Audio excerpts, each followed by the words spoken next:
Hello, midnight wanderers, and welcome to Dreadvein. This is where ancient whispers rise beneath a crimson sky, carrying you softly into the world of dreams and shadows. Before tonight's haunting story begins, tell me, what corner of the world are you listening from? Drop it in the comments. And if the silence of the night calls to you, don't forget to like, subscribe, and ring the bell, so you'll never miss the moon's next dark secret. This happened when I was around 22 years old, sometime in late February or early March of 2015. Even though more than a decade has passed, I can still remember every detail of that night with uncomfortable clarity. It wasn't a supernatural experience, and nothing overtly happened to me. But it remains one of the most terrifying moments of my life because of a feeling I still can't fully explain. I've always believed that people should trust their instincts. At the time, though, I didn't really understand just how powerful those instincts could be. Looking back now, I think that night taught me something important about listening to that inner voice when it tells you something isn't right. I had just finished work and was making my usual trip home. Like most evenings, I took the bus and got off at my regular stop. It was already dark outside, and winter still hadn't completely let go.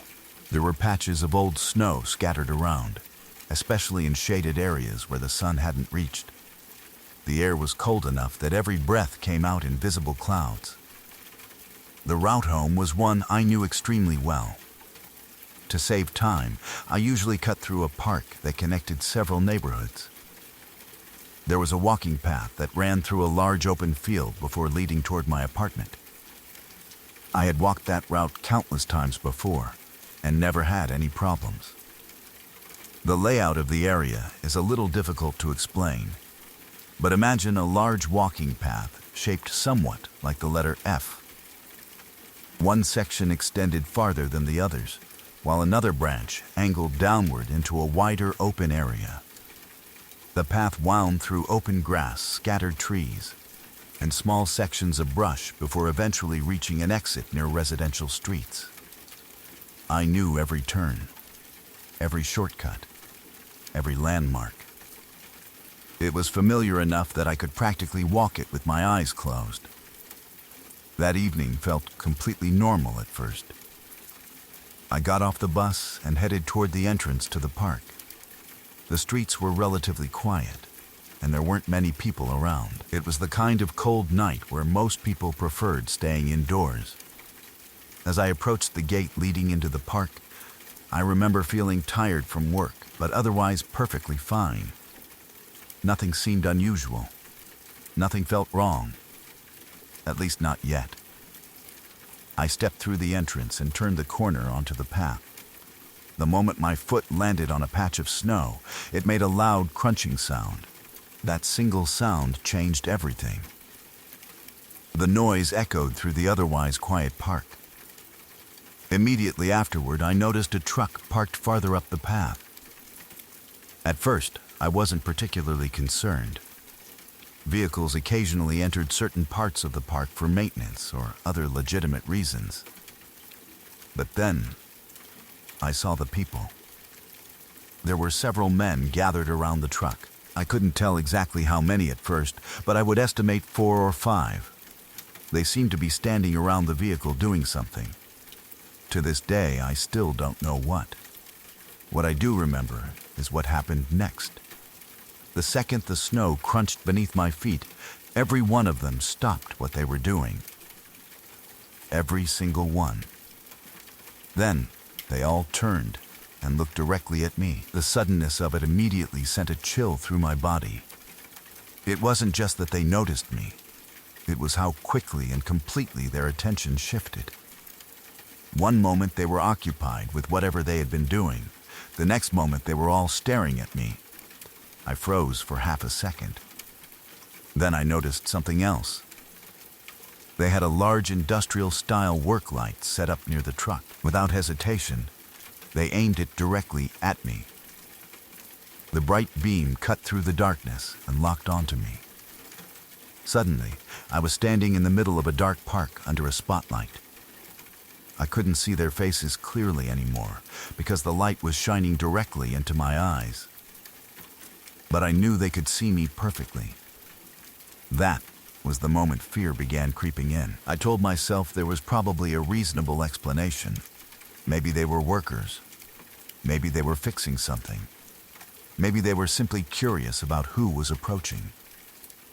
But despite all the logical explanations I tried to create, something deep inside me reacted differently. Every instinct I had was screaming. Not whispering, not suggesting, screaming. The message was immediate and overwhelming. Do not run. For some reason, that thought repeated over and over in my mind. Don't run. Don't panic. Don't show fear. Just keep walking. To this day, I can't explain why that specific feeling was so strong. I wasn't consciously thinking that the men would chase me. I wasn't imagining scenarios. Yet every part of me seemed convinced that running would be the worst possible thing I could do. So, I kept walking. The beam of light followed me the entire time. Every step I took felt painfully slow. The path suddenly seemed much longer than it ever had before. My heart was pounding so hard that I could hear it in my ears. Trying to calm myself, I pulled out my phone. I called my boyfriend. No answer. I called again, still nothing. Then I tried texting him. No response. The silence made my anxiety worse. I decided to call my roommate. Again, no answer. At that point, I felt completely alone. Home was only about a 5-minute walk away, but it might as well have been miles. I desperately wanted someone on the phone. Someone who could hear what was happening.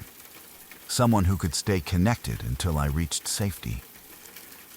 But nobody answered. I was forced to continue walking by myself. The men remained near the truck. The light remained fixed on me. Then one of them started moving. I noticed him separate from the group. Slowly, he began walking along the path, toward the exit, toward the same place I was heading. The sight of him moving immediately sent another wave of panic through me. I tried to remain calm. I kept walking. I told myself that maybe he was simply going somewhere. Maybe it was a coincidence. Maybe I was overreacting, but the feeling in my gut continued growing stronger. Every survival instinct I possessed seemed fully activated. The distance between me and the exit felt endless. I kept checking my phone. Still no replies, still no calls back. The man continued walking, not directly toward me, just toward the exit, toward the only way out. At that point, I remember feeling trapped. Not physically trapped, psychologically trapped. I didn't want to turn around and go back. I didn't want to run. All I could do was continue forward and hope my instincts were wrong. Finally, I reached the exit. I walked through it without changing pace. I didn't look back immediately. I just kept moving. Then, after passing a cluster of bushes near the entrance, I glanced over my shoulder. What I saw is the image that has stayed with me all these years. The man who had been walking toward the exit had stopped. He wasn't following me. Instead, he had turned around. Even from a distance, I could see him make a shrugging motion toward the group near the truck. Almost as if he was communicating something. Almost as if he were reporting back. The moment I saw that gesture, every remaining ounce of self-control disappeared. I ran. I sprinted. I didn't care anymore whether running was a bad idea. I just wanted to get home. The cold air burned in my lungs as I raced through the streets. My heart pounded harder with every step. By the time I reached my apartment, I was on the verge of tears. I rushed inside and immediately locked the door. My hands were shaking. My breathing was uneven. I felt overwhelmed by a level of fear I had never experienced before. When my boyfriend and roommate finally saw me, they were confused. I tried explaining what had happened. I told them about the truck, the men, the spotlight, the feeling, the man walking toward the exit, the shrug, everything, but they didn't really understand. To them, nothing had actually happened. Nobody had threatened me. Nobody had spoken to me. Nobody had chased me. From their perspective, it sounded like I had simply scared myself. I understand why they felt that way. Looking at the story objectively, there wasn't any clear evidence that those men intended harm. Maybe they were workers. Maybe they were security personnel. Maybe they were doing something completely innocent. The truth is, I don't know. What I do know is how I felt. And I have never felt that way before, or since. There was something about that situation that triggered every alarm bell in my body. A primal warning that seemed to bypass logic completely. For years, I tried not to think about it. Then one day, more than a decade later, a realization hit me. I probably should have called the police. At the time, I was so focused on getting home safely that it never even crossed my mind. But looking back, a group of men parked in a dark park at night, shining an industrial light on a lone woman and tracking her movements was absolutely unusual behavior. Whether they were doing something illegal or not, it was worth reporting. Of course, by then it was far too late. Nothing could be done. The moment had long passed. Even so, the memory remains vivid. Not because of what happened, but because of what almost felt like it could have happened. Sometimes fear comes from a visible threat.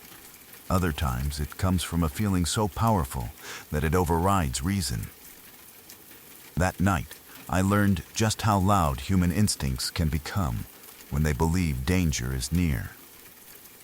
I still don't know who those men were. I still don't know why they focused on me, and I still don't know what the shrug meant. But after all these years, I haven't forgotten a single second of it. And I don't think I ever will.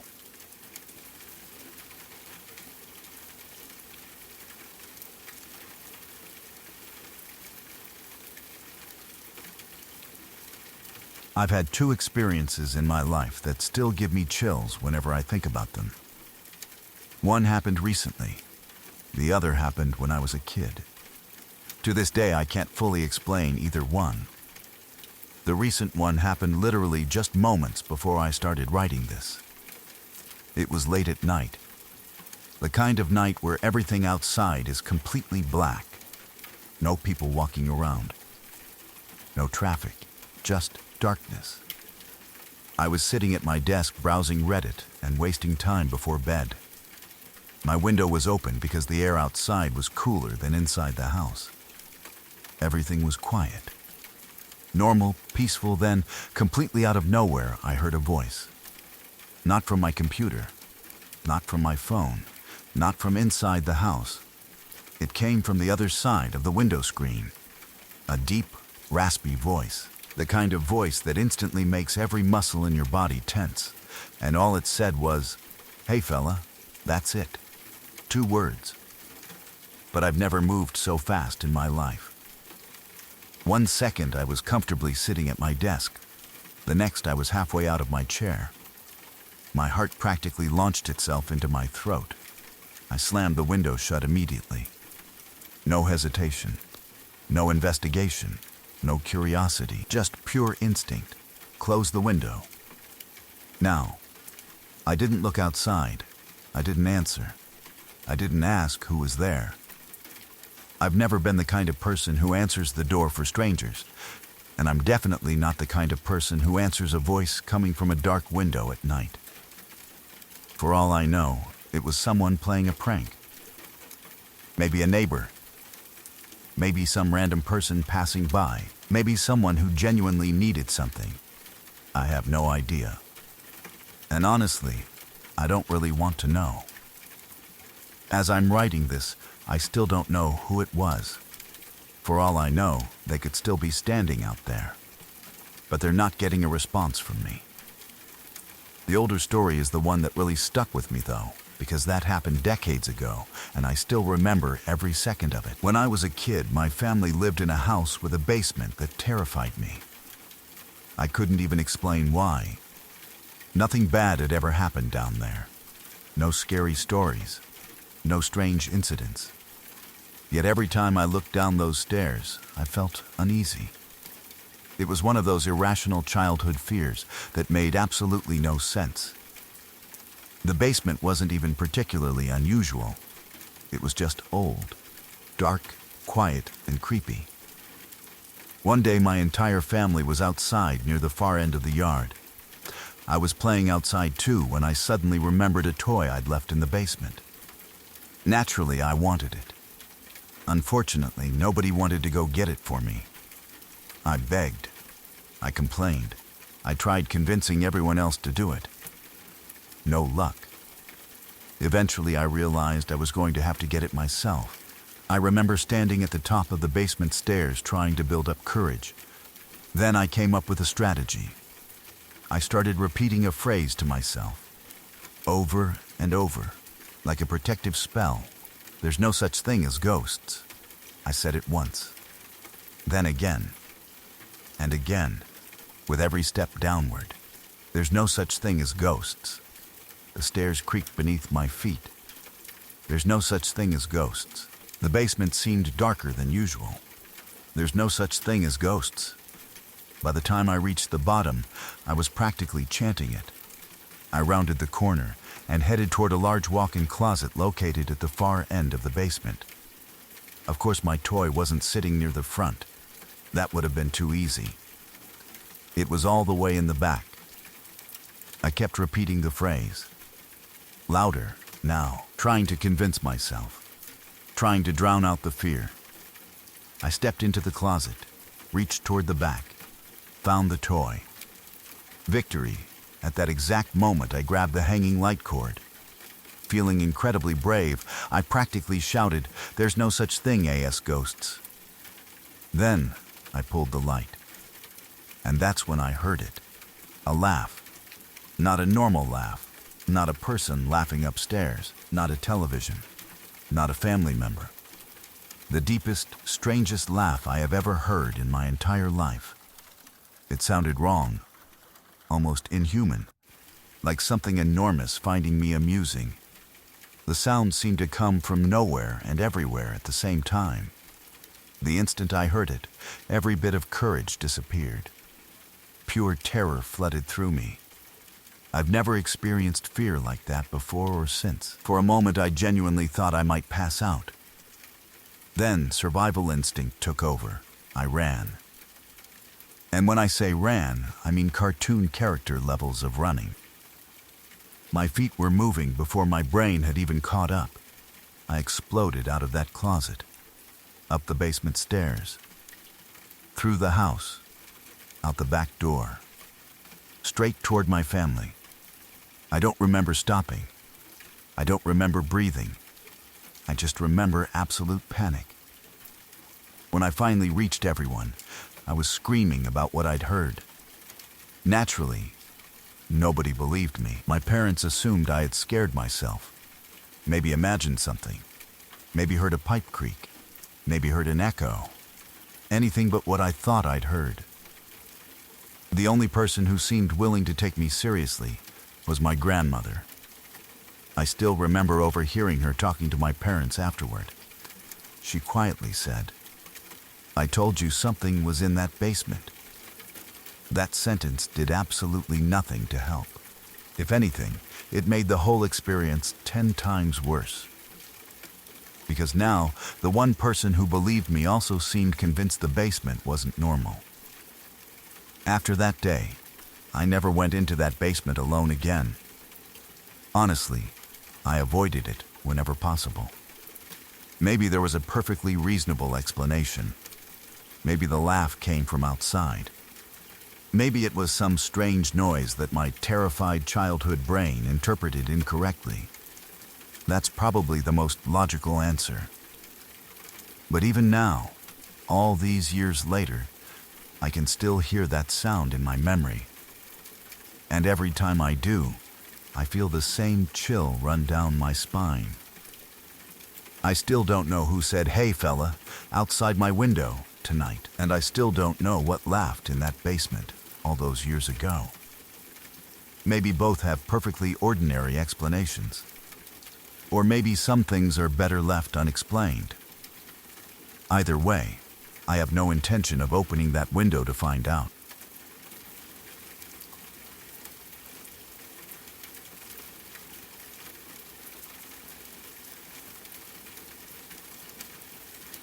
This happened to me personally. Compared to some of the truly horrifying stories people tell, it probably isn't the scariest thing in the world. Nobody died. Nobody got hurt.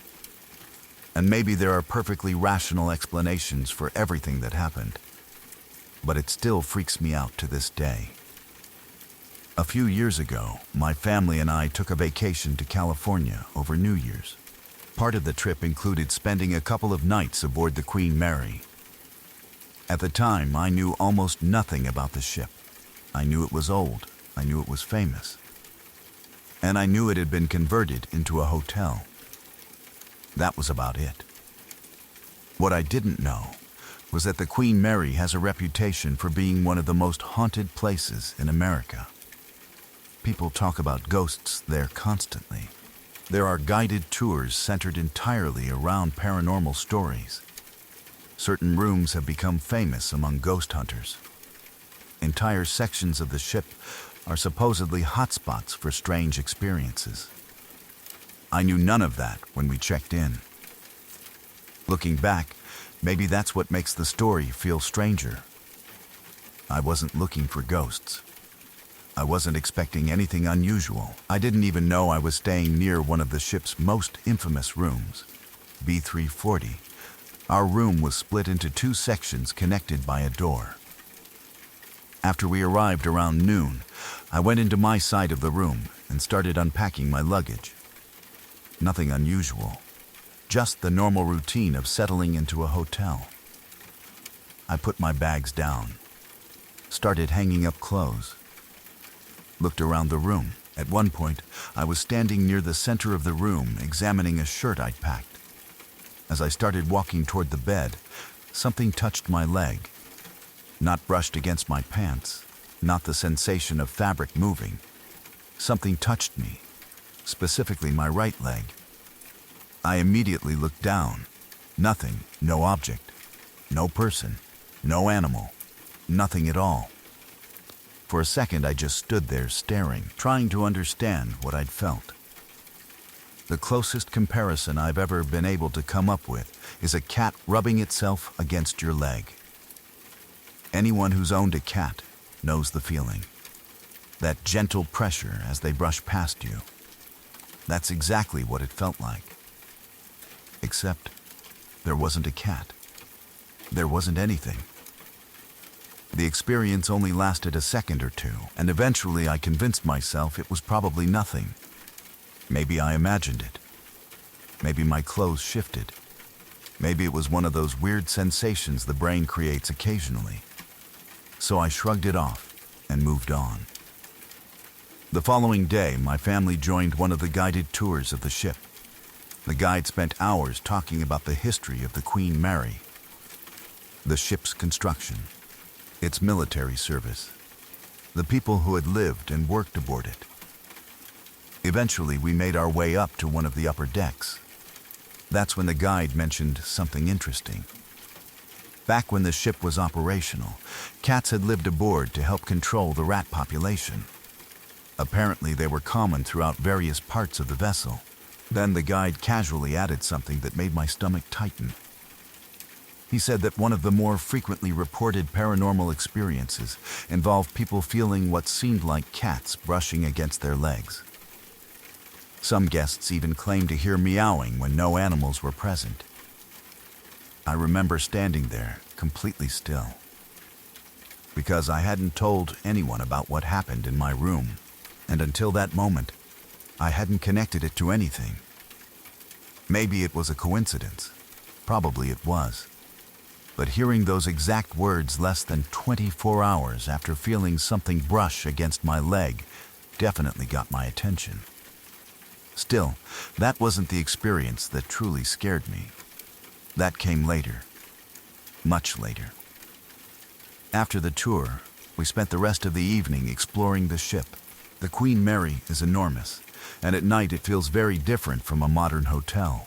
Long corridors, dim lighting, a constant sense that you're walking through a piece of history. By the time I returned to my room, it was around 3 in the morning. The ship was quiet, almost unnaturally quiet. I remember opening the door and heading inside. I was exhausted. All I wanted was sleep. As I crossed the room, I was looking down at the floor, half asleep already. Then, something happened. Out of nowhere, a chill ran through me. Not because the room was cold. It wasn't. The sensation was sudden and intense. The kind of chill that makes every hair on your body stand up. Instinctively, I looked up.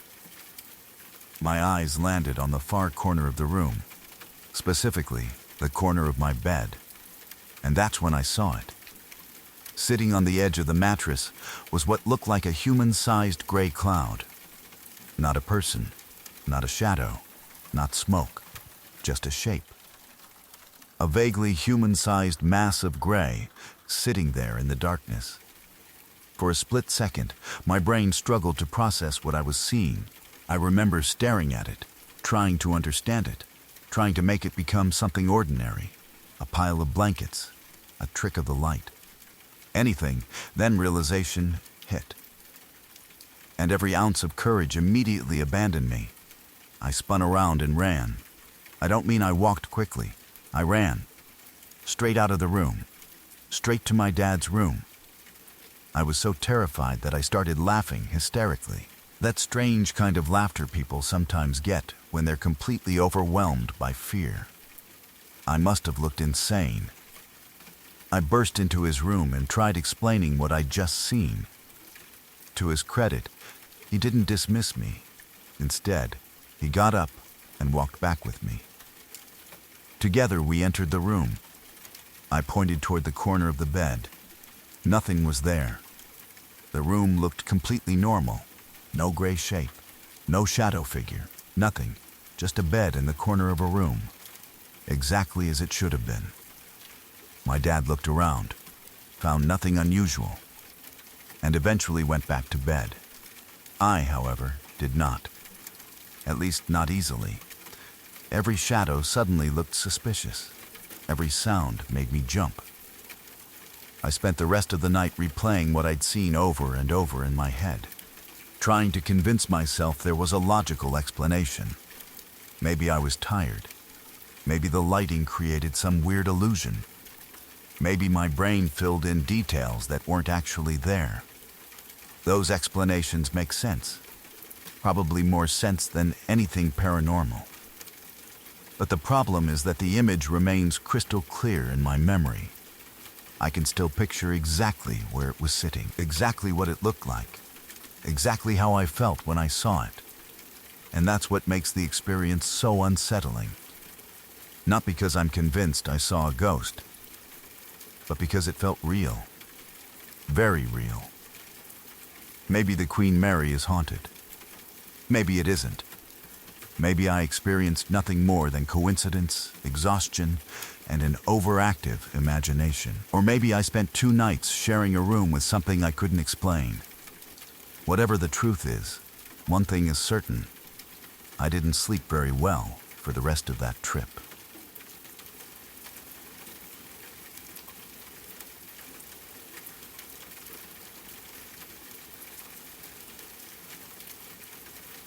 This happened about 20 years ago when I lived in Phoenix.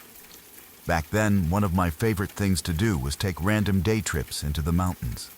No real plan. Just pick a direction, grab a friend, and see what we could find. Arizona is full of places like that.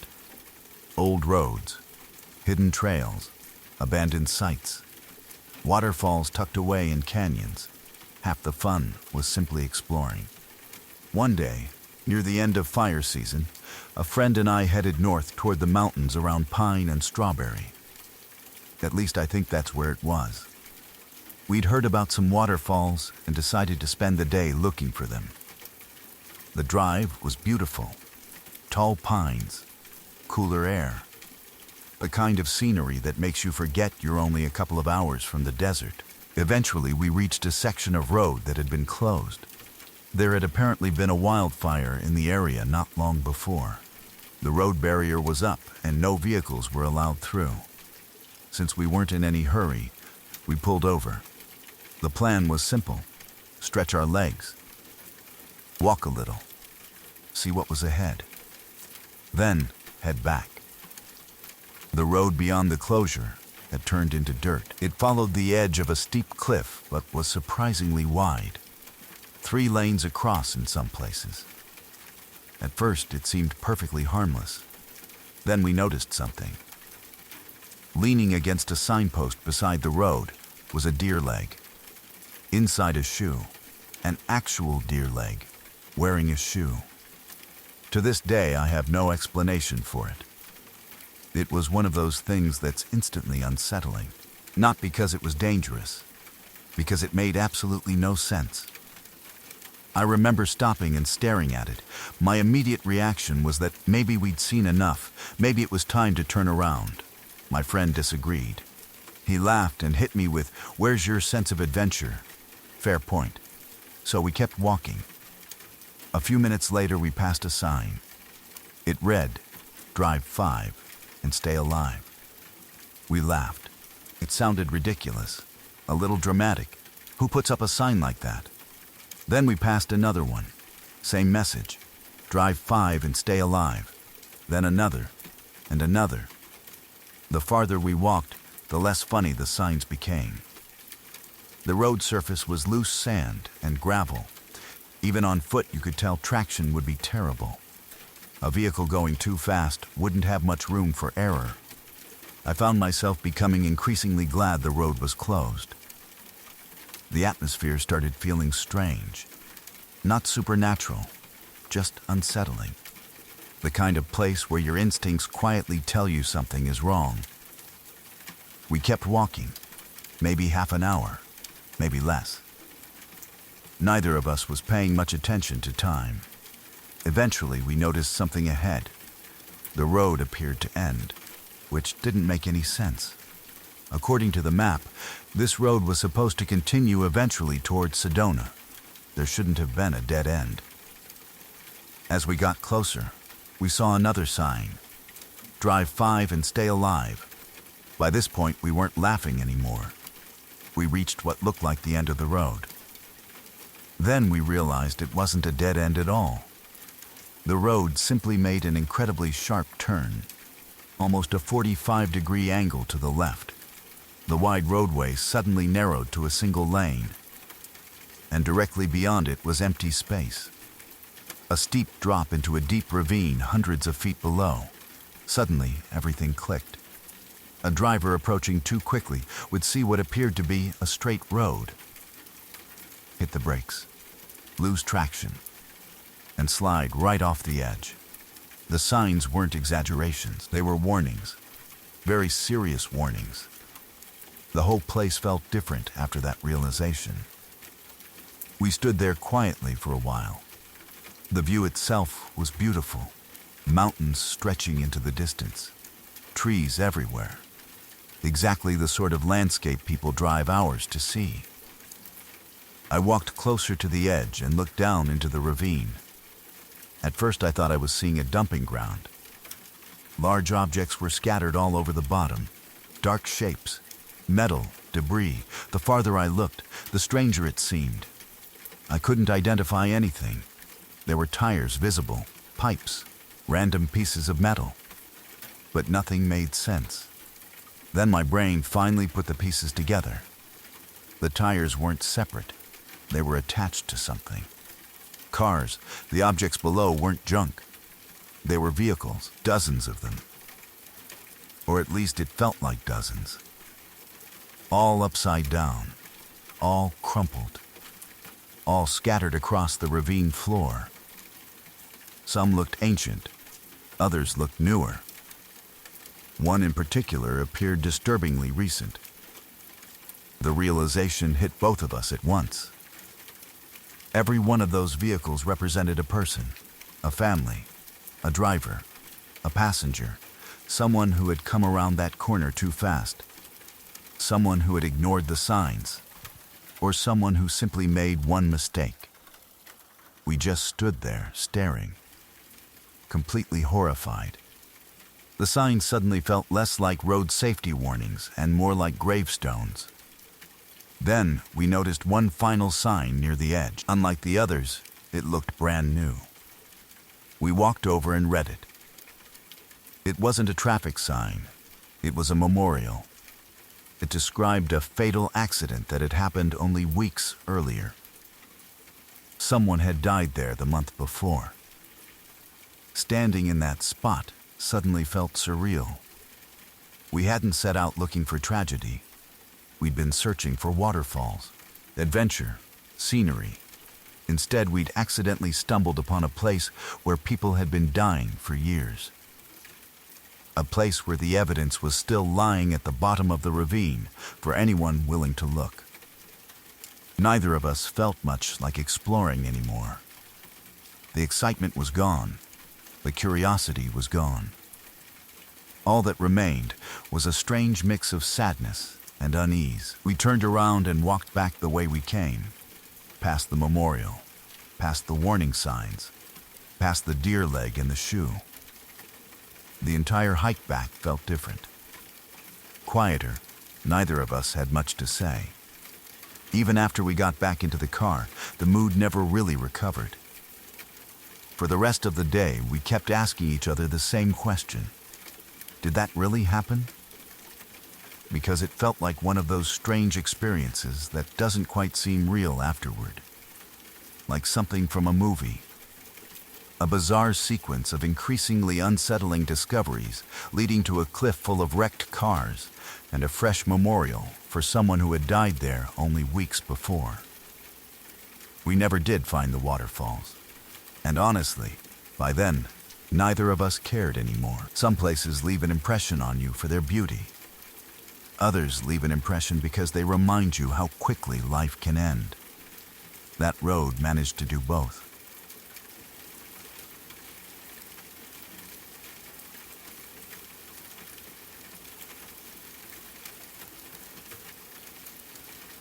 This happened when I was 13 years old.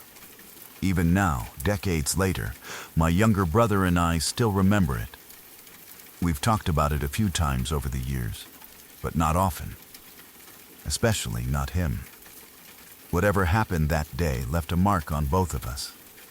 To understand the story, you need to understand the basement. Every family seems to have that one room in the house that nobody likes. For us, it was the basement. It wasn't unfinished or abandoned. It was technically part of the house. But it always felt wrong somehow. The furniture was old. The lighting was poor. The air always seemed colder than the rest of the house. Even during the daytime, it felt like a place where shadows lingered longer than they should. There were several rooms down there, including one that my aunt used to spend a lot of time in years before. As kids, we never liked being alone in that basement. You couldn't point to anything specific. It just had an atmosphere. The kind of place where you suddenly feel the need to look over your shoulder for no reason.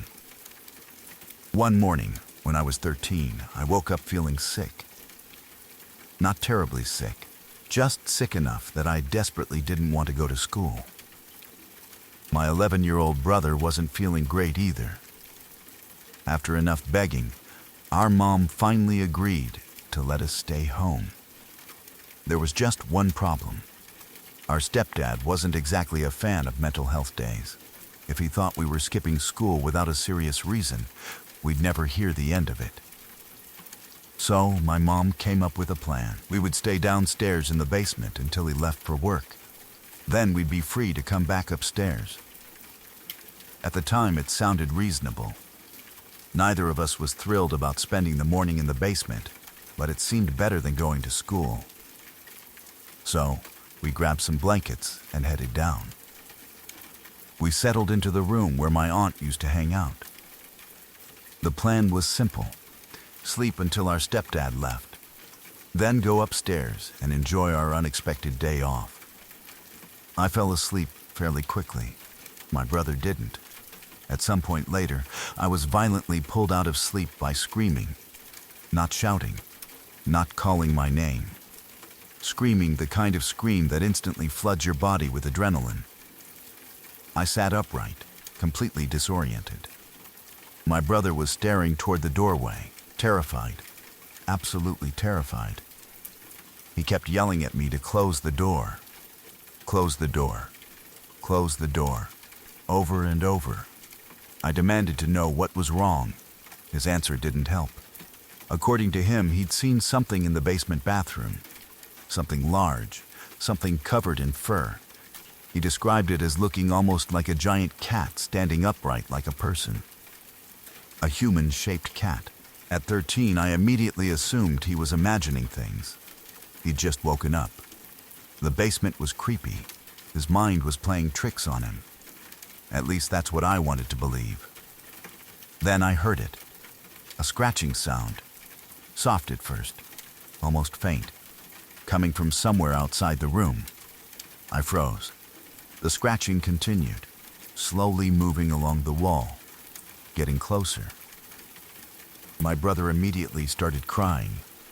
I remember feeling my stomach drop, because whatever the noise was, it was real. We were both hearing it. The scratching traveled closer and closer. Then it stopped. For a few seconds, there was complete silence. Then came the knocking. Light, slow, deliberate. Knock, knock, scratch. A pause. Knock, knock, scratch. Again. Knock, knock, scratch. It wasn't the kind of knocking someone uses when they want your attention. It sounded almost experimental, like something trying to figure out the door, or trying to imitate knocking without fully understanding it. Even writing that makes me uncomfortable. At the time, it terrified us. We sat completely frozen, listening, waiting, hoping it would stop. It didn't. The pattern continued. Knock, knock, scratch. My brother kept describing the thing he'd seen. The fur, the size, the way it supposedly jumped off the dryer, the way it seemed to be coming toward us. The more he talked, the more frightened I became. Not because I necessarily believed him, but because I couldn't explain the noises. If it had only been his story, I could dismiss it. If it had only been the scratching, maybe it was a mouse. If it had only been the knocking, maybe a pipe. But all of it happening together in that basement felt overwhelming. I started crying, not quietly. I was terrified. I remember standing on furniture and banging on the ceiling as hard as I could, trying to get my mom's attention upstairs. The knocking became louder, harder, more forceful. And then, just as suddenly as it had begun, everything seemed to settle. Eventually, the fear became exhausting. There wasn't really anything we could do. Neither of us was brave enough to open the door. Neither of us wanted to investigate. So we stayed where we were, trying to ignore it, trying to convince ourselves it would be okay. At some point, I must have drifted back to sleep, or at least into that strange half-asleep state children sometimes enter when they're exhausted from being scared. Around 12:30 that afternoon, our mom finally came downstairs. The moment the door opened, we practically launched ourselves out of the room. We didn't stop to explain. We didn't stop to investigate. We just wanted out. Out of the basement. Out of that room. Out of whatever atmosphere had settled over the place that morning. Years have passed since then. A lot of years. We've both grown up. We've both experienced far scarier things in life than a strange morning in a basement. Yet somehow, this story remains. Whenever it comes up, my brother still gets visibly uncomfortable. He doesn't like talking about it. Neither do I, if I'm being honest. Maybe there was a perfectly logical explanation. Maybe he saw an animal. Maybe the scratching came from old pipes or shifting wood. Maybe our imaginations fed off each other until everything felt bigger and scarier than it really was. That's probably the most reasonable explanation. But here's the thing. Even now, all these years later, I can still hear that pattern in my head. Knock, knock, scratch, knock, knock, scratch, and every time I remember it, I find myself feeling exactly the way I did at 13 years old, sitting in a cold basement, listening to something moving closer and desperately hoping the door would stay closed.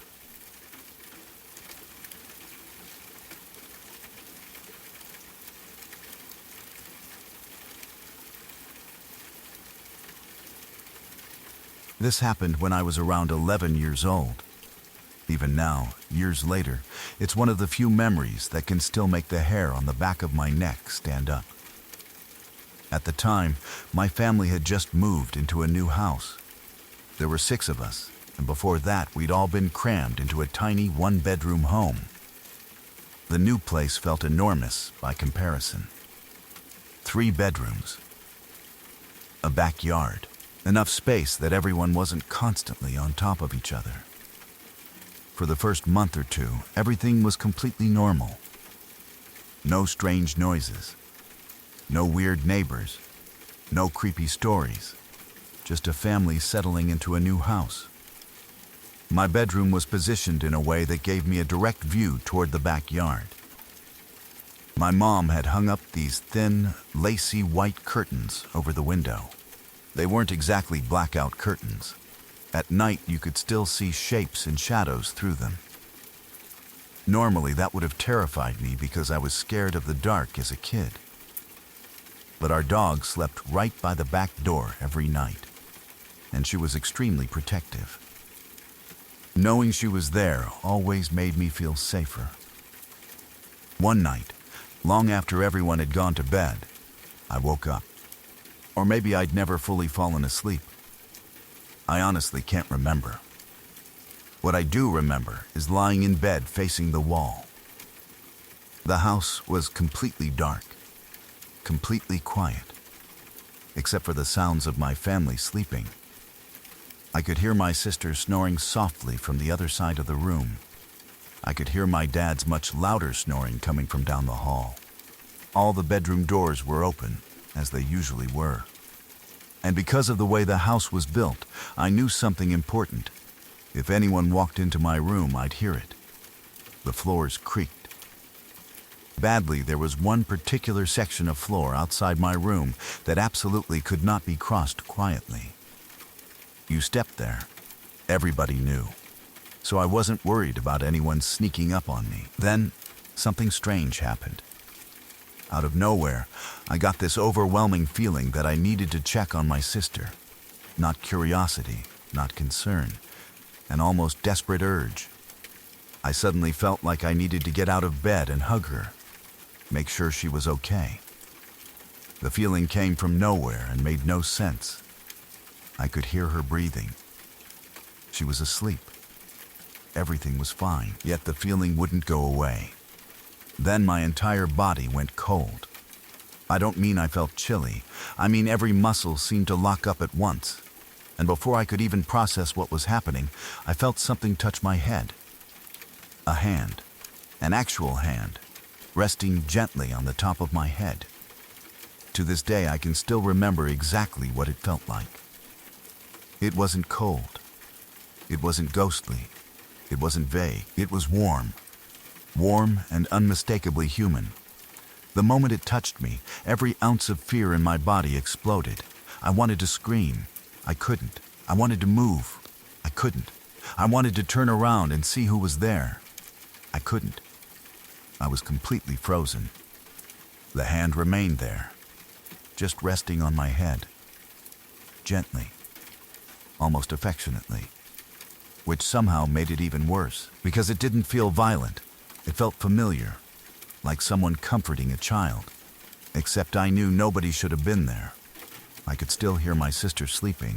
I could still hear my father snoring. No footsteps, no creaking floorboards, no opening door. Nothing. The hand remained there for what felt like forever. Realistically, it was probably only seconds. Maybe a minute, but fear stretches time. Every second felt endless. Then I felt the fingers move. They slowly scratched across my scalp, softly, almost like someone absent-mindedly stroking a child's hair. I thought I was going to start crying, not because it hurt, because I had no idea who or what was touching me. Eventually the hand lifted away, just as gently as it had arrived. And then there was nothing. No footsteps, no sounds, no movement, just silence. I stayed frozen for what felt like an hour. Maybe it actually was an hour, I don't know. Eventually I managed to force myself to move. The moment I could, I got out of bed and crossed the room to my sister. She was asleep, completely normal, completely safe. The second I saw that she was okay, I unexpectedly broke down. I didn't understand why. Maybe because I'd spent all that time terrified something had happened to her. Maybe because the strange urge to protect her had never really left. I quietly went to my parents' room and told them what happened. They listened. Then, they told me it was probably a dream. And honestly, their explanation made sense. The dog hadn't barked. She was incredibly aggressive toward strangers. If someone had entered the house, she would have raised hell. There had been no sounds, no evidence, nothing, so eventually I accepted their explanation. Maybe it had been a nightmare. Maybe I'd experienced sleep paralysis. Maybe I'd imagined it. Over the next week, the memory slowly faded. Life returned to normal. School, homework, family stuff. I stopped thinking about it. Then, one afternoon, I came home from school and saw police cars outside our house.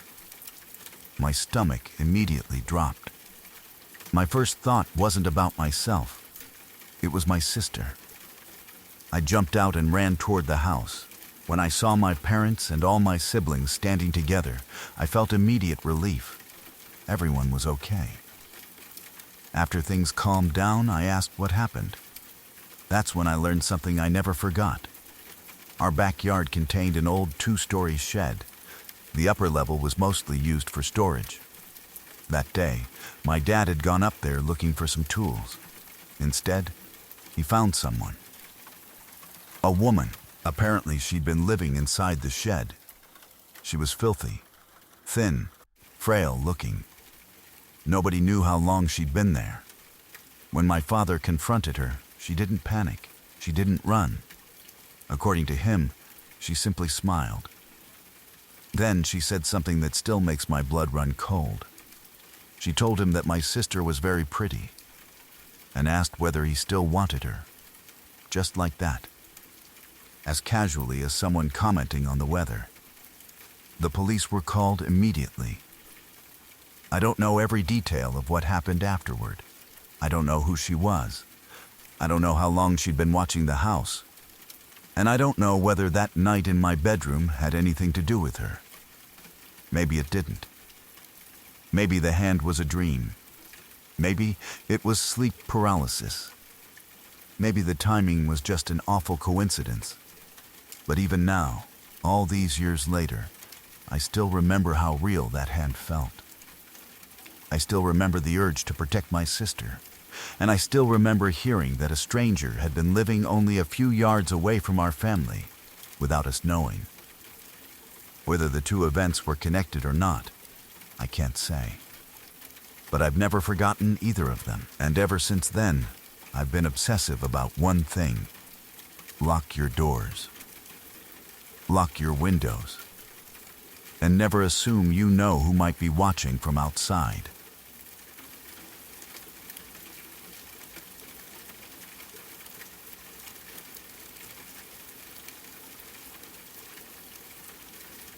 This story has gotten scarier the older I've gotten. When it happened, I didn't fully understand what was going on. I was only 6 or 7 years old. To me, it just felt like something strange had happened. As an adult looking back, I realize how differently that day could have ended. And that's what makes it so unsettling. At the time, my older sister and I liked going to a nearby school to play soccer. There was a track around the field, plenty of open space, and not much else going on during the day. Sometimes our dad would take us. Other times our older brother would drop us off on his way to work. That particular day, our brother was the one who drove us there. I remember it being winter, around 10 in the morning. The school grounds were mostly empty, just me, my sister, and a lot of open space. At first, everything seemed normal. We walked around the track together, talked, played, the kind of ordinary childhood day that usually fades from memory. Then a man appeared. At the time, I didn't think much of it. Adults were everywhere. Seeing someone at a school wasn't unusual. But looking back, there were details that should have stood out. He was wearing sunglasses, a hat, jeans, nothing particularly strange on their own. But something about him felt out of place. I didn't notice it then. My sister apparently did. The track sat on a hill overlooking the soccer field below. Eventually, my sister headed down toward the field and I followed her. I was excited to play, completely focused on soccer, completely unaware of anything else. After a while, though, I noticed my sister acting differently. She kept pulling out her flip phone, looking around, trying to make calls. At the time, I assumed she was just talking to someone. I didn't understand why she seemed so tense. I was still in my own little world. At one point, I climbed up onto the referee stand overlooking the field. I thought it was cool. It gave me a better view. I was sitting up there when my sister suddenly yelled at me. Not casually, not jokingly. Angrily, "Get down." I remember being confused. Why was she so upset? Then I looked up, and I saw him. The same man from the track. He had followed us, all the way from the track, all the way down to the soccer field. Even as a child, something clicked in my head. I didn't understand everything, but I understood enough. This wasn't a coincidence anymore. I climbed down immediately. That's when I realized my sister wasn't casually using her phone. She was desperately trying to reach our brother. He worked only a short distance away. While I had been focused on soccer, she had apparently been watching this man the entire time. Watching him follow us, watching him stay near us, watching him move whenever we moved. She knew something was wrong long before I did. The moment she got through to our brother, everything changed. She grabbed me hard and told me to stay in front of her. We started moving quickly toward the edge of the field. The plan was simple: get out. Now, unfortunately, there was a problem. A fence blocked our path, and the gate was chained shut. I still remember the panic in my sister's voice, the urgency, the fear.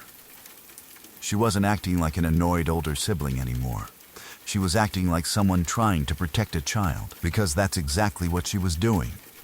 The gate wasn't supposed to open, but somehow she forced enough space for me to squeeze through. Then she told me to run. At that point, I remember seeing the man moving toward us. Faster, close enough now that there was no doubt. He wasn't just walking through the area. He was following us. I squeezed through the opening, then turned around and held it open for my sister. She started climbing through after me. And then something happened that perfectly captures how little kids think. Her soccer ball fell, and without hesitation, I went back for it. To me, the ball mattered. I didn't fully understand the danger. I just didn't want to leave it behind. My sister absolutely lost her mind. She started screaming my name. Terrified, I can still hear it in my head. That wasn't anger. That was pure fear. Thankfully, I grabbed the ball and came back through the opening. And then, almost like something out of a movie, our brother arrived. His car came flying into view. I remember doors opening, my sister practically shoving me toward the vehicle. I jumped inside so fast I smacked my head. The moment we were both in, my brother hit the gas. We were gone. The rest of the memory is blurry. I remember my brother swearing, a lot. I remember my sister being shaken up. I remember feeling confused. I knew something bad had happened. I just didn't understand how bad. For years, nobody really talked about it. In fact, I was told not to mention it. So I didn't. Life moved on. The memory slowly faded into the background. Then I got old enough to understand. Old enough to recognize what my sister had probably seen long before I did. A grown man following 2 children. A man who kept appearing wherever they went. A man who continued following even after they changed locations. A man who chased them when they tried to leave. As an adult, those details hit very differently. And that's the part that stays with me now. Not the chase. Not the fence. Not even the fear. It's the realization that my sister saved me. At an age when she should have just been worrying about soccer and school, she recognized danger and acted immediately. She called for help. She got us moving. She got us out.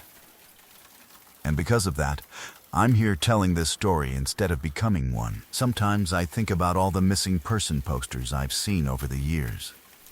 The stories on the news. The children who never made it home. And every once in a while I wonder how close we came. What if my sister hadn't noticed? What if she ignored her instincts? What if our brother hadn't been nearby? What if we'd stayed a little longer? Those questions don't have answers. But they don't need them. The fact that I can ask them at all is unsettling enough. Because sometimes the scariest stories aren't about what happened. They're about what almost happened. And looking back now, I honestly think my sister may have saved both of our lives that day.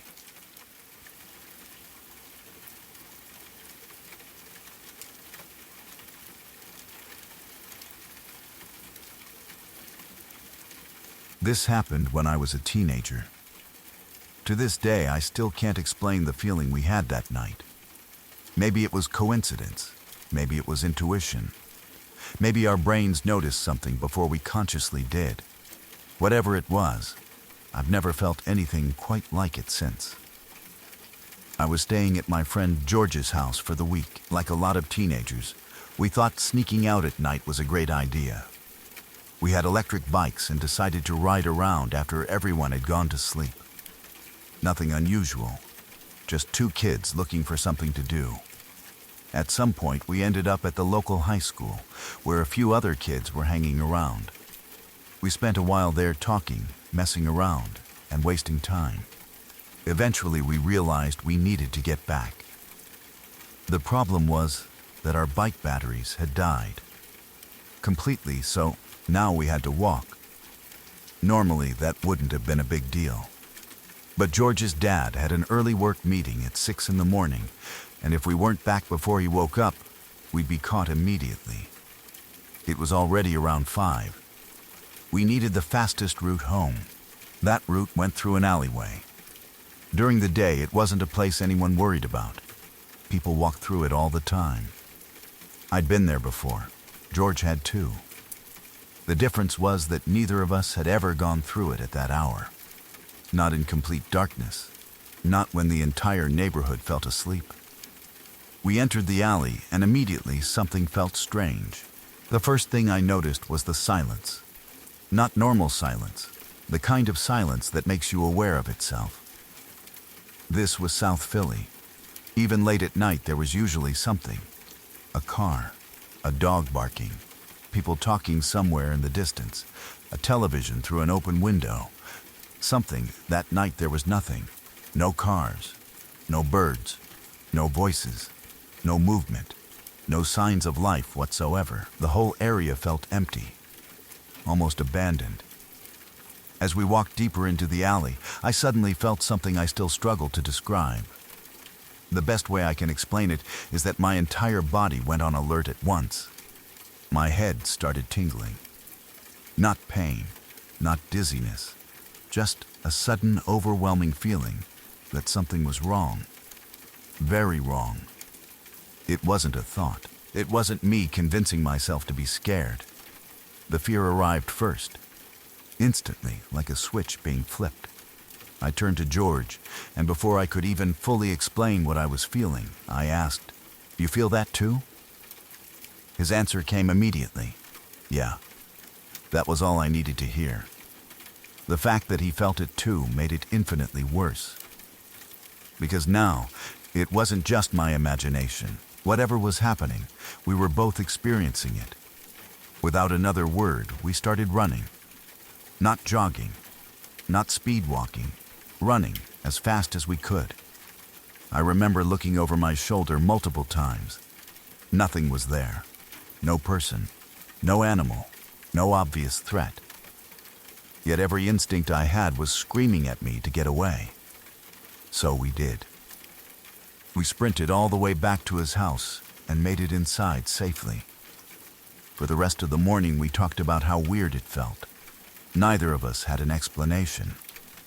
Eventually, we convinced ourselves we were probably overreacting. Maybe we got creeped out by the darkness. Maybe it was just one of those things. The next day, we snuck out again. Teenagers aren't always known for making good decisions. This time, we didn't even have the bikes. We'd forgotten to charge them. So once again, we found ourselves approaching the same alley. Part of me didn't want to go through it, but avoiding it would add several minutes to the walk. In the daylight, it seemed ridiculous to be afraid. So, we went. As we approached, we noticed a house near the alley. Not directly in the center of it, but close enough that you'd see it while passing. Something looked wrong. We moved closer. Then we looked through a window, and immediately backed away. Blood. There was blood everywhere. On the walls. Across parts of the interior. Visible from where we stood outside. Not a little. A lot. The kind of scene that instantly tells you something terrible happened. We didn't stay to investigate. We ran. Again, only this time we knew why. We called the police. Officers arrived quickly. Then more officers arrived. Then more. Within a short period of time, the area was full of emergency vehicles. Crime scene tape, detectives, investigators, people wearing protective suits going in and out of the house. What had started as a strange feeling in an empty alley had suddenly become a major investigation. We watched from a distance, trying to understand what we were seeing, trying to understand whether the two events were connected. To this day, I don't know. Maybe the crime had happened long before we walked through. Maybe whoever was responsible was already gone. Maybe there was absolutely no connection between what we felt that night and what was discovered the next day. Logically, that's probably the most likely explanation. But what sticks with me is the timing. The overwhelming feeling. The fact that both of us felt it simultaneously. The complete silence of the neighborhood. The instinctive urge to run, and then, less than 24 hours later, discovering evidence that something terrible had happened nearby. I've spent years thinking about it. Maybe our brains picked up on something our conscious minds missed. Maybe there were subtle clues in the environment. Maybe there was an odor, a sound, something we noticed without realizing it. Or maybe it really was just coincidence. I honestly don't know. What I do know is that I've never experienced that feeling before or since. That sudden, overwhelming certainty that I shouldn't be somewhere. The kind of fear that arrives before you know why you're afraid.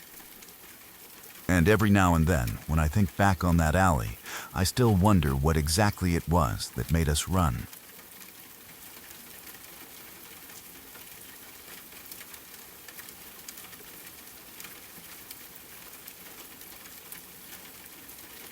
I was working on a construction site back then, doing regular labor work like most of the guys around me. The days were usually loud, dusty, and tiring.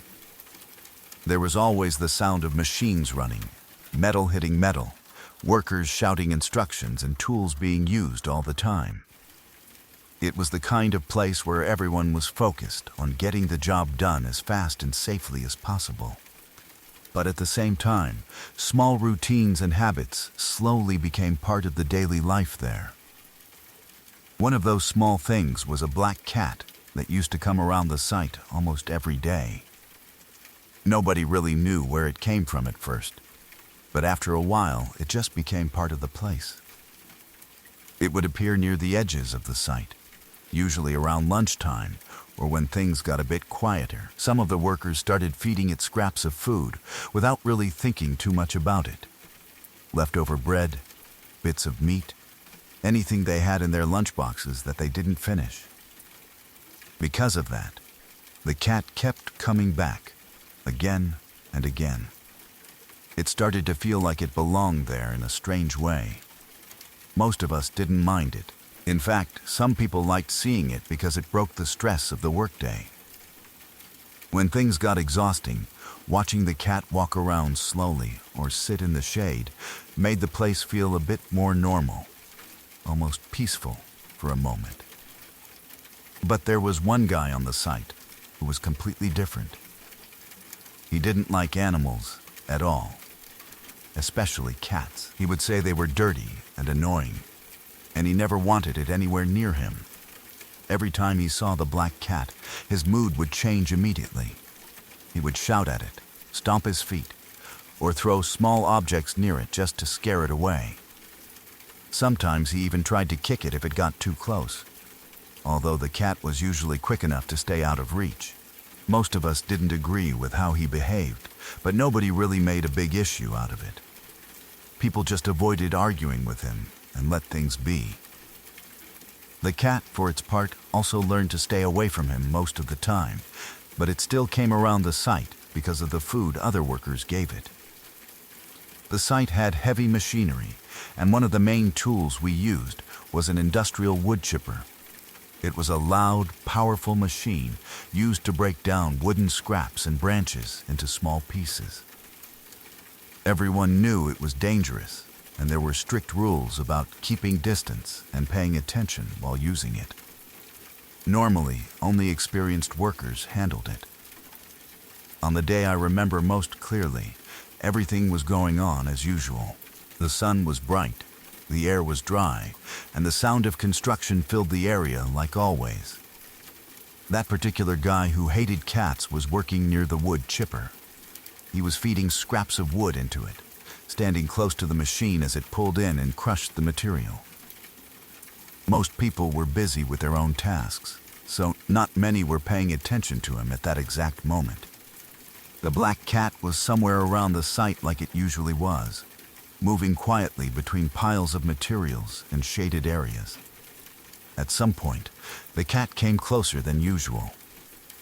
It was probably just wandering like it always did, not thinking about anything dangerous. It moved behind the man without him noticing at first. Then, in a sudden moment, it scratched his leg from behind. It wasn't a deep or serious attack, but it was enough to shock him. The man reacted instantly, more out of surprise and fear than anything else. He lost his balance in that split second.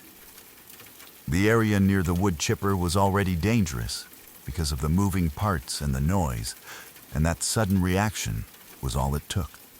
He stumbled forward and fell into the machine's working area before anyone nearby could fully understand what was happening. People reacted immediately, shouting and rushing toward the switch. The machine was shut off quickly, faster than most emergencies like that would usually be handled, but even then, it was already too late. The injuries were extremely severe. There was no way to reverse what had already happened in those few seconds. The site went completely silent for a moment after the machine stopped, like nobody could fully process what they had just seen.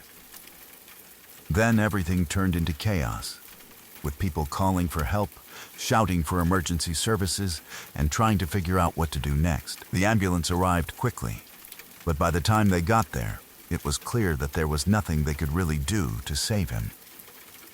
He passed away shortly after from the injuries and blood loss. It was fast in the end, which at least meant he didn't suffer for long, but the entire situation left everyone shocked and shaken. I still remember the scene very clearly, not in a detailed or graphic way, but more in fragments. The sound of the machine stopping, the sudden silence after so much noise, the way people were standing frozen for a few seconds before reacting, and most of all, the expression on his face in those final moments, which is something that never really left my memory. It stays with me even now, years later, in a way that is hard to explain. That day changed the way I think about how quickly things can go wrong, even during ordinary work. After that incident, the mood on the construction site was never quite the same for a long time. People still worked, still talked, still continued their routines, but there was a different feeling in the air. Everyone became more careful, especially around machinery. Even small mistakes suddenly felt more serious than before. And the black cat, interestingly, still came around for a while, but people reacted differently when they saw it. Some avoided it, some still fed it, but the whole place felt more tense overall. The second memory I have is from when I was just a child, probably around 8 or 9 years old. It is one of those moments that stays in your mind forever, even though you wish you could forget it. I was living in an apartment building at the time, and my friends and I used to play outside in the open area near the building. It was a normal part of our routine. We would run around, talk, play games, and just spend time outside until it got dark, or until our parents called us back inside. It felt safe and normal, like nothing unusual could ever happen there. That day started like any other. The weather was normal, and we were all outside doing what kids usually do. I remember laughing and talking with my friends, completely unaware of anything unusual going on around us. People were coming and going from the building, and everything felt ordinary. Then, suddenly, everything changed in a way that none of us could understand at first. We saw something falling through the air from a high floor of the apartment building. At first, it didn't even register in our minds. It took a few seconds for us to realize what we were actually seeing. It was a man who had jumped from one of the upper floors, around the 6th story of the building. The moment he hit the ground, the sound was incredibly loud. It was a heavy impact that seemed to stop everything around us. Even the noise of the street and the usual background sounds felt like they disappeared for a second. It is a sound I can still recall, even now. Not clearly, but enough that I never forgot it. For a moment, everyone nearby was frozen. No one knew what to do, especially us children. We were too shocked to even fully understand what had happened. The man was lying on the ground, and it was clear that the impact had caused very serious injuries. He was still alive for a short time after the fall. There were small signs of movement and sounds of distress, but it was obvious that the situation was extremely severe. It didn't last long. After a few minutes, everything became still. Adults quickly rushed to the scene, and someone called for emergency help. Very soon after that, police and ambulance services arrived. The area was quickly surrounded, and we were told to stay back. My friends and I stood there quietly, trying to understand what we had just witnessed, but it didn't make sense to us at that age. Even though so many years have passed since that day, I still remember it clearly. Not every detail, but the feeling of it. The shock, the confusion, and the strange silence that followed such a loud and sudden moment. It is something that never really leaves your memory once you see it as a child. Both of these experiences stayed with me in different ways. One happened while I was an adult working on a construction site, and the other when I was just a kid playing outside. In both cases, they were ordinary days that suddenly turned into moments I would never forget. They remind me how quickly life can change without warning, and how some images and sounds stay in your mind long after everything else fades.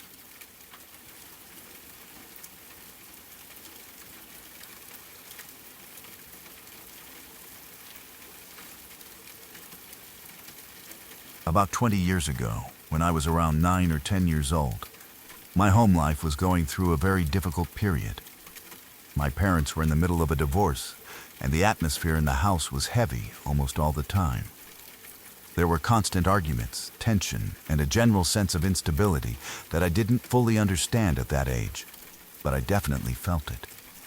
It made everyday life feel uncertain, like you never really knew what mood the house would be in from one hour to the next. We lived in a large, newly built 4-story house. It was modern, spacious, and had a basement where my father had his office set up. He had been working in it since the early 1980s, so even as a child I picked up a lot of interest and basic knowledge about computers from him. Because of that, I was already a bit more familiar with technology than most kids my age at the time. My father left for work early in the day and usually came back after 5 p.m., so his office in the basement was mostly unused during the daytime. Over time, that space became something like my own little testing ground. Whenever I had free time, I would go down there, sit at the computer, and explore things online. Back then, the internet was very different from what it is today, and I sometimes ended up on strange or unsettling websites without really thinking much about it at the time. One day, while I was alone in the basement doing exactly that, something happened that I still struggle to fully explain even now. I was sitting at the computer, completely focused on the screen. There was no sound playing, no video running in the background. Nothing that should have produced any noise at all. The basement itself was quiet. There were no windows, thick insulated walls, and it was completely underground, so external sounds were minimal to almost non-existent. And then, suddenly, I heard something right next to my right ear. It was a sound that I can only describe as a strange, unnatural mix of a deep growl and a faint, almost mocking laugh. It wasn't distant or unclear. It felt extremely close, like it was happening directly beside me. It was so sharp and sudden that it almost felt physical, like I could feel a vibration against the side of my head and a small rush of air near my ear, similar to what you feel when someone whispers very closely. The most unsettling part was how real it felt in that moment. I know how computer audio works, and I can usually tell when a sound is coming from speakers or headphones versus something in the environment. But this didn't feel like it came from the computer at all. It felt completely external, even though there was no visible source for it. In that instant, my mind reacted before I even had time to think. It was pure instinct. I stood up and ran faster than I ever had before in my life. Everything about the situation felt wrong in a way I couldn't explain, and my only thought was to get out of that basement immediately. After that, I avoided going down there alone for a long time. Even when I eventually did return, I never felt completely comfortable in that space again. I would always be alert, constantly looking around, and never fully focused the way I used to be before.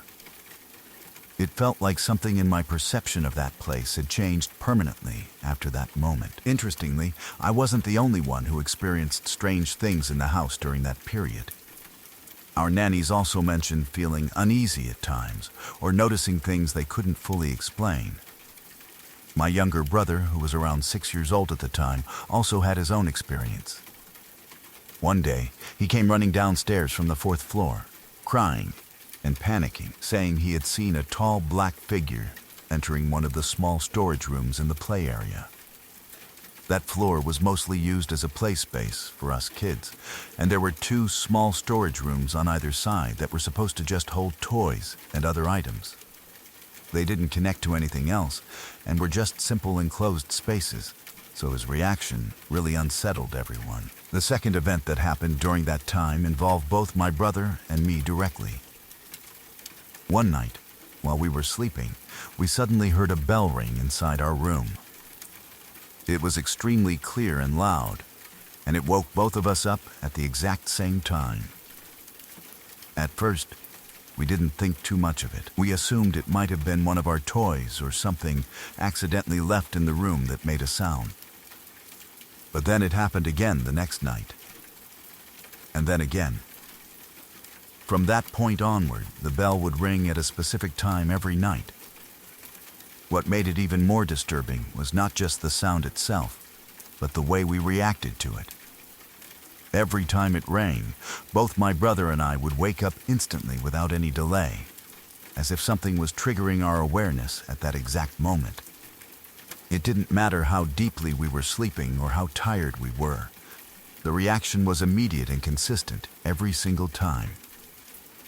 Eventually, my mother and grandmother also heard it. At first, they didn't fully believe us, but after hearing it themselves, they decided to stay in the room with us to try to understand what was happening. Even with multiple people present, the sound continued. We checked everything in the room. We removed toys, furniture, and anything that could possibly make noise. At one point, the room only had our mattresses left in it, and still, the sound continued at the same time each night. Later, after my parents' divorce, we moved to a new apartment about 200 kilometers away. For a while, things were normal again, and the bell stopped completely. But then, strangely enough, it started happening again in the new place under similar conditions. That part made the whole experience feel even more difficult to explain logically. Eventually, after a long period of repeated disturbance and uncertainty, my grandmother began praying regularly before the time the bell usually rang. After some time, the sound stopped again. This time, it didn't return for the rest of our stay there. Looking back now, many years later, I've tried to think through every possible explanation. I've considered technical causes, environmental factors, sound reflections, even the possibility of psychological influence during a very stressful time in the family. But none of the explanations fully match every detail of what we experienced. Especially the consistency of the timing and the shared reactions. Even today, just remembering that period brings back a strange feeling. Not just fear, but something deeper, like confusion mixed with discomfort. Whether there was a logical explanation or not, it was a very intense and unforgettable part of my childhood, especially during an already emotionally difficult time in my family life.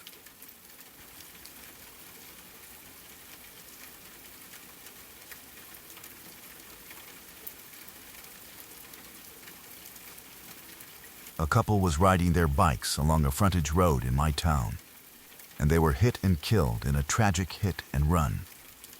It was one of those incidents that instantly changed the feeling of the whole community. Even if you didn't know them personally, you felt it. The kind of thing that makes people talk in low voices at stores, that makes everyone suddenly more alert when driving at night. It stayed in people's minds because it didn't just feel like an accident. It felt unfinished, like something open and unresolved. The investigation that followed didn't give many answers at first. That side of the road didn't have much coverage in terms of security cameras. The businesses along the frontage road couldn't capture what happened, but across the highway, there were a few late-night fast food places that had cameras pointed in the general direction. Those ended up being the only real source of footage. It wasn't clear, and it wasn't close enough to show everything in detail, but it gave investigators at least something to work with. From what people later heard through town conversations, the footage only showed a light-colored sedan in the area around the time it happened. There wasn't a clear license plate, no obvious identifying marks, nothing that immediately solved the case. It was just a vague piece of information that floated around for a while. Enough to keep people talking, but not enough to bring closure. After some time, the case started to fade into the background of daily life, like many unresolved things do in small towns. Life kept moving, even when something like that didn't feel fully resolved. About a year later, I found myself hearing about the incident again, but in a completely unexpected way. A friend of mine had matched with a guy on a dating app. It was one of those casual situations where you don't think much of it at first. She was just trying to meet new people and wasn't really expecting anything serious. Since it was going to be the first time she met him in person, she asked me to come along when they planned to hang out.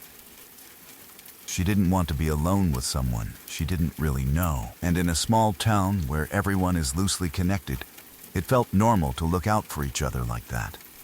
We arranged to meet, and I remember getting into his car when he arrived.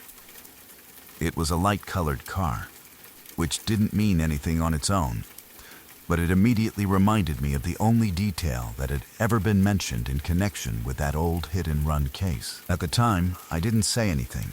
I just noted it in my mind and tried not to let my imagination run too far ahead. People see thousands of similar cars every day, and coincidences like that are common, especially in a town where a lot of people drive similar vehicles. Still, something about him made me uneasy in a way I couldn't properly explain. It wasn't anything obvious or dramatic. He wasn't openly rude or aggressive, and nothing happened that I could point to as a clear warning sign. It was more of a feeling than anything concrete. The way he talked, the way he focused on certain details, the way the atmosphere in the car felt slightly off.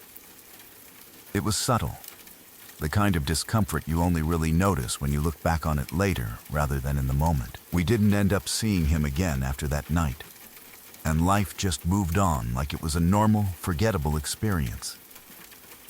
For a while, that was the end of it. Just a strange memory tied to an uncomfortable feeling that I didn't think much about. But about another year later, things came up again in a way I never expected. I was working at a hotel at the time, mostly with people I already knew through school or family connections. In a small town, workplaces often overlap socially, so it didn't feel unusual to be working alongside people who were already part of my wider circle. As the anniversary of the hit-and-run approached, the topic came up again in conversation. People in town sometimes remember dates like that, even if they try not to dwell on them. One of my coworkers, who was also a close family friend, mentioned that she had always felt a bit uneasy about someone she had previously worked with around that time. She wasn't someone who spoke lightly about things like that. She was straightforward, the type of person who didn't usually hesitate to say what she thought, even if it made conversations uncomfortable. She started connecting small details she had noticed back then. Things like the person calling in sick the day after the incident, or showing up to work shortly after in a different vehicle than the one he usually drove. In a small town environment, people tend to notice those kinds of changes, even if they don't immediately think anything of them. It's the kind of place where everyone knows what cars people usually drive, what their routines are like, and when something feels slightly different. She also mentioned something he had said at the time about his light-colored sedan. From what she remembered, He had told people that the car had been taken to a family friend who lived a few hours away after he supposedly hit a deer the night before the incident. He said he didn't want to take it to a shop and preferred to get it checked elsewhere. On its own, it sounded like a normal enough explanation, but in the context of everything people were starting to remember, it became one of several details that stood out in hindsight. At some point, she became curious enough to bring up the hit and run directly in conversation with him. It wasn't an accusation in a formal sense, just a direct question based on her own suspicions and the way she connected the details. According to what she later told us, he didn't respond in a way that clarified anything. Instead, shortly after that conversation, he left the job. He quit after that shift, and there wasn't much explanation given to anyone. I don't remember his name anymore, and I don't think most people in town talk about him now either. What I do remember clearly is seeing him in that moment at the hotel, especially the image of his face in the rearview mirror from that night I had been in his car. It's strange how certain details stick in your mind without you choosing them. Not the conversations, not the filled timeline, but small fragments like reflections, tones of voice, or the feeling of a moment that didn't sit right. Even with all the conversations and suspicions that circulated at the time, nothing ever came from it in a legal or official sense. The police had already been working with very limited evidence from the beginning, and by the time these later details were being talked about, years had already passed. There wasn't anything concrete enough to move forward with, and the case remained unresolved. Over time, it became one of those stories people in town mention occasionally, but without any new developments. Looking back on it now, what stands out most isn't any single event, but the way everything feels loosely connected in memory without ever forming a clear conclusion. A tragic incident that never fully got answers. A small detail about a light-colored car that stayed in people's minds. A brief encounter that left behind an uncomfortable feeling I couldn't explain at the time. And then later, conversations that made people revisit old memories and try to piece together patterns that might or might not have meant anything at all. Living in a small town does that to people sometimes.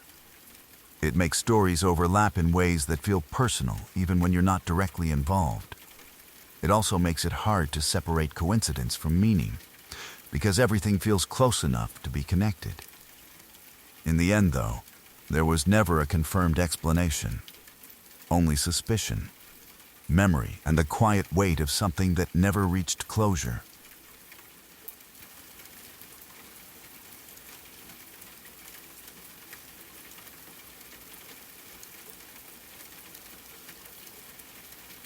It was Thanksgiving when it happened. The kind of shift where everything feels slower than usual, even inside a pharmacy. The roads outside were quieter, most people were with their families, and the usual rush that fills a weekday just wasn't there. I was working at a pharmacy chain that I won't name, mostly doing normal counter duties, ringing people up, answering small questions, and passing time between customers. The store itself felt a bit empty that day. Not fully closed, but not busy either.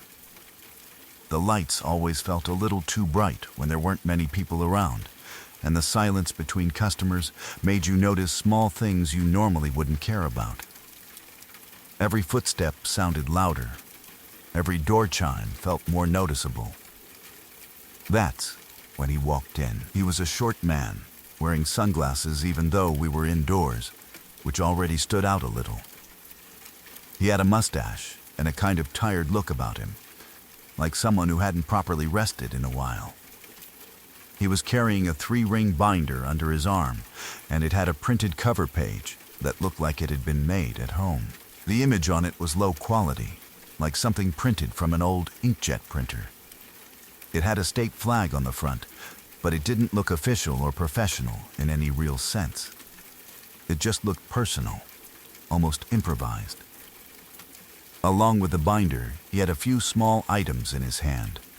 A can of Dr. Pepper, a can of Vienna sausages, and a pack of bandages.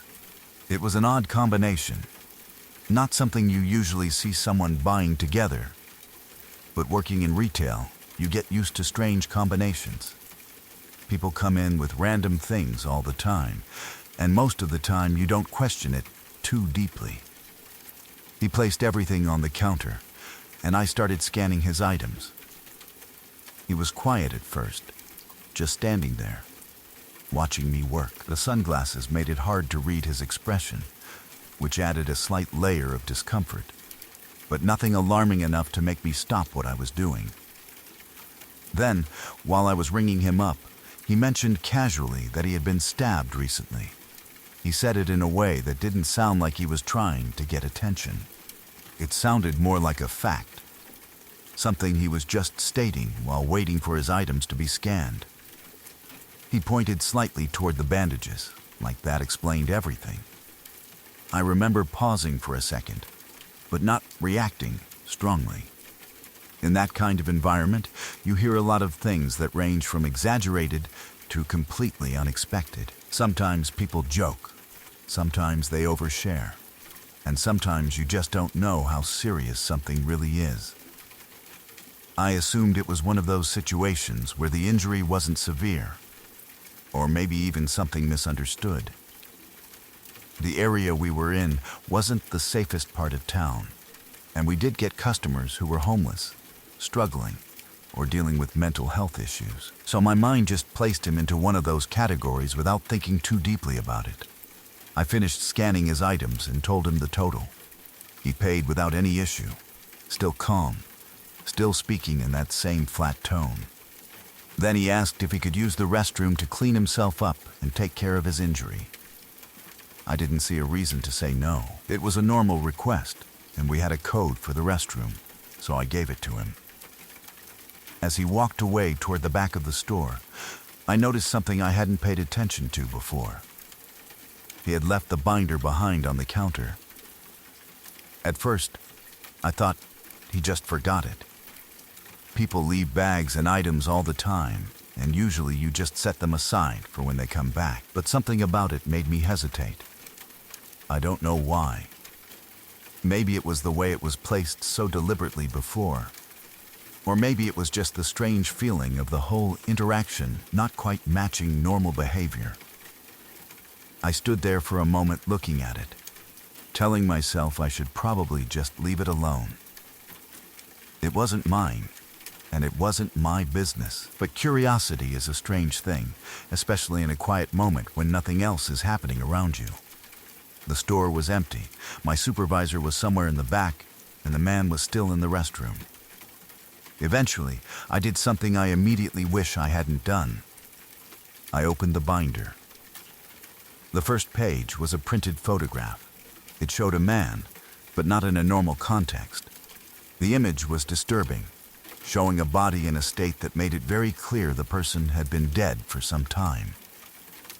It looked like it had been taken outdoors, and the condition of the image made it hard to process at first glance. It wasn't something you expect to see casually in a binder sitting on a pharmacy counter. For a moment, I just froze. My brain didn't fully register what I was looking at. It felt like my thoughts were lagging behind my eyes. I remember a sudden feeling of discomfort rising quickly, like my body realized something was wrong before my mind fully understood it. I closed the binder immediately. My hands actually moved faster than my thoughts at that point. I didn't look at any other pages. I didn't want to know what else was inside. I just shut it and stood there for a second trying to decide what to do next. Then, I went straight to the back to find my supervisor. I told them as calmly as I could that something strange had been left at the counter and that we needed to look at it. I didn't explain everything right away because I wasn't even sure how to explain it properly.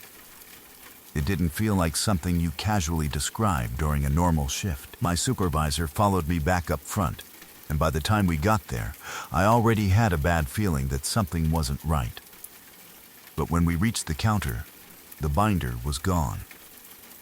And so was the man. At first, we just stood there trying to process what had happened. There was no sign of him leaving normally. No obvious movement that I had noticed while going to the back. The restroom door area was out of sight from the front counter, and in a short span of time, he had managed to leave without drawing attention. We checked quickly, thinking maybe he had just taken the binder back and walked out, but there was no trace of him inside the store. No one had seen him exit clearly, and there was no interaction at the door that stood out. It was like he had come in, left his items behind for a moment, and then disappeared completely once he went out of sight. The rest of the shift felt different after that.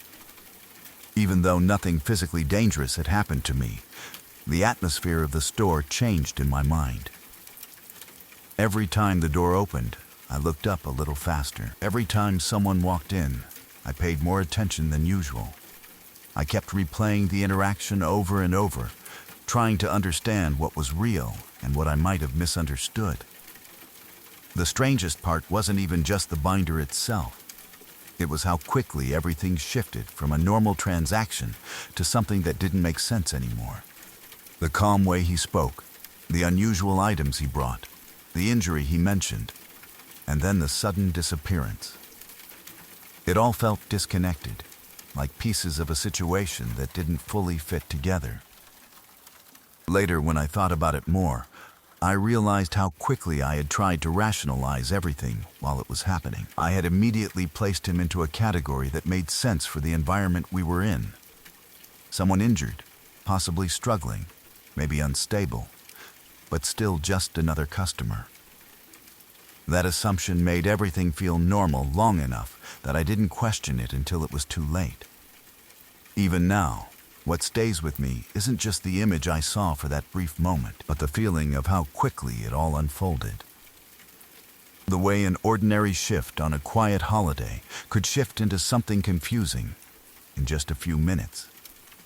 The way someone could walk in, say something unexpected, leave something behind, and then disappear without any clear explanation. After that day, I never really thought of shifts the same way again, not because something physically happened to me, but because it reminded me how little you sometimes understand about the brief moments you share with strangers. Most of the time, nothing comes from it. People come and go, and you forget about them by the end of the day. But sometimes, something sticks in your memory in a way you can't fully explain, even when nothing around it ever gets resolved.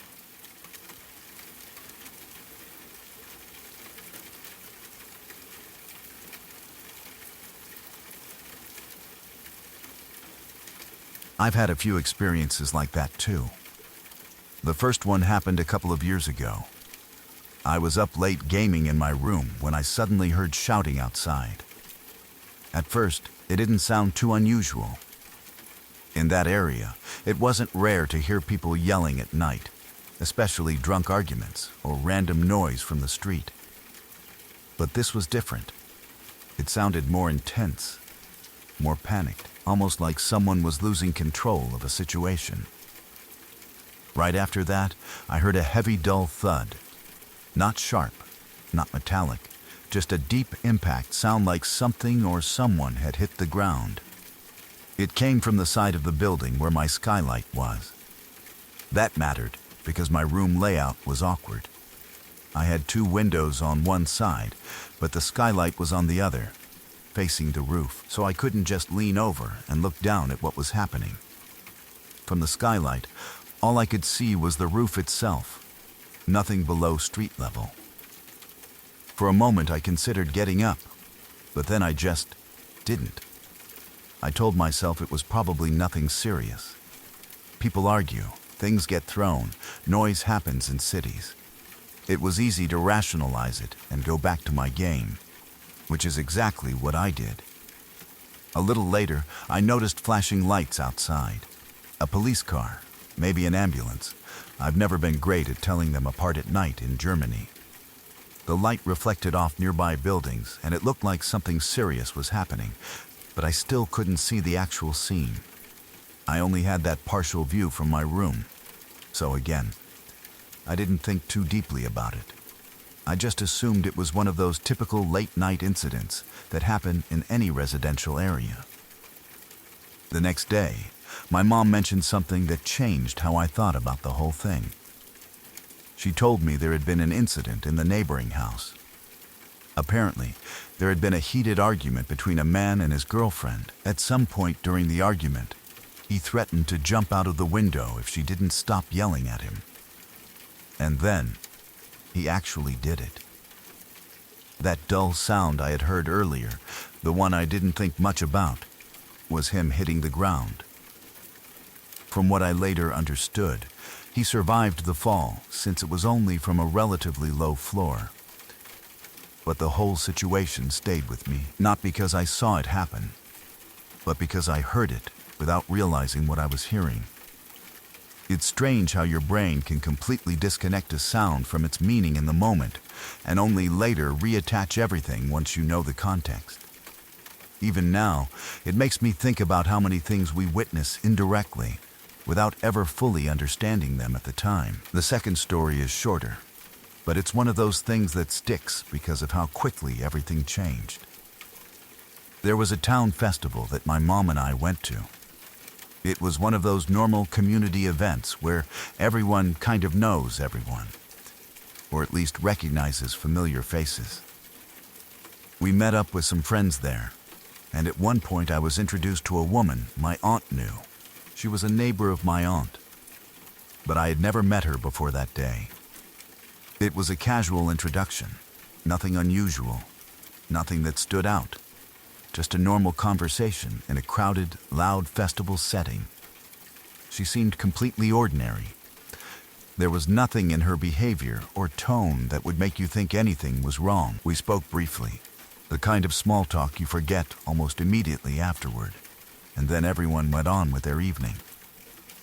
A few hours later, I found out she had taken her own life in the basement of her building, in a room used for drying laundry. That information didn't feel real at first. It was hard to connect the person I had met earlier in the day with something like that happening so soon afterward. It creates this strange mental disconnect, where your memory of a normal interaction clashes with the knowledge of what followed just hours later. What stayed with me wasn't anything she said or did, but the timing of it, how someone can be part of a normal, everyday moment and then be gone shortly after. It makes you realize how limited our understanding of people really is, especially when we only see them in brief snapshots. The third story isn't creepy in a traditional sense, but it's one of those things that leaves a lasting mark because of how intense the moment was. It was another night where I was gaming, just sitting in my room with normal background noise from outside. At some point, I heard a car driving down the street. That itself was nothing unusual. But then there was a sudden impact sound, followed immediately by chaos. This time I could actually look out the window, since the sound came from the other side of the building. When I turned to look, I saw a police car stopped in the road. For a moment, it looked like they were just reacting to something unexpected, like they had come across a situation they weren't prepared for. Then, I heard a scream. It was one of the most painful sounds I've ever heard in my life. It wasn't just loud. It had this raw, distressing quality that immediately makes you feel uncomfortable just hearing it, even from a distance. That's when I realized a cat had been hit by a car. From where I was standing, I could see it trying to move. It was far enough away that I couldn't see details clearly, which was in some ways a small mercy. But I could still see enough to understand what was happening. Its back legs weren't responding properly, and it was dragging itself slightly, clearly in distress. The sound it made stayed with me more than anything visual ever could. What made the situation even more upsetting was the initial reaction of the police car. They drove off at first, which felt completely surreal in that moment. It was hard to understand why that would happen, especially in a situation where something clearly needed attention. It created this immediate feeling of frustration and disbelief, like something fundamental wasn't being handled the way you would expect. Eventually, they did come back. They checked the area, located the cat, and removed it from the road. After that, they left again. I don't know exactly what procedures were followed or whether someone else was contacted afterward, but from my perspective at the time, it felt abrupt and unresolved. What has stayed with me most from that night isn't even what I saw. It's the sound. That scream is something I don't think I'll ever fully forget. It's strange how certain moments imprint themselves so deeply, even when they are brief. All three of these experiences have something in common. None of them were fully understood in the moment. They were just fragments of events, sounds, glimpses, brief interactions that only later gained meaning once the context became clear. And maybe that's the most unsettling part of all, how often real life doesn't announce itself clearly while it's happening, only afterward when it's too late to process it differently.